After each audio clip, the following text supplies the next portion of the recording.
Hey there, this is Timothy with Curious Charts Commission. We're going to take a quick look at A Grand Treasury of Shakespearean Insults chart that we created and tell you what went into that process, give you a little tour. It was one of our first charts that we'd ever made, and as an infographic designer and a huge fan of literature and theater, I really was excited about taking the best insults we could find in Shakespeare's plays and then charting them according to subject matter.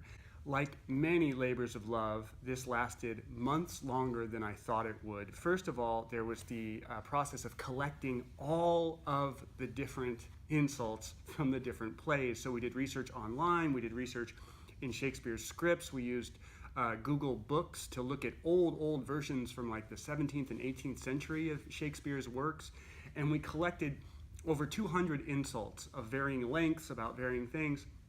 And then began this huge editing process to try to figure out, well, which ones do we want to put into the chart, which ones don't we? And we finally got it down to 100 insults.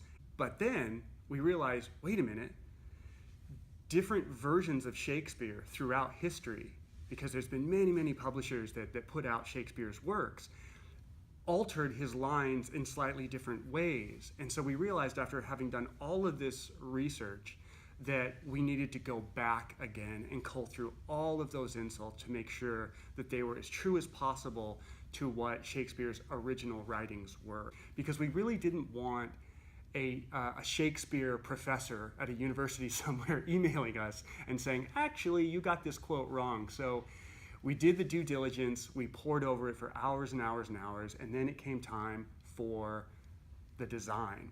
Now, as an infographics designer, I had done charts before, but never this complicated, and I didn't know quite how we were going to position everything so these lines would connect in all the different categories we were using to organize these insults.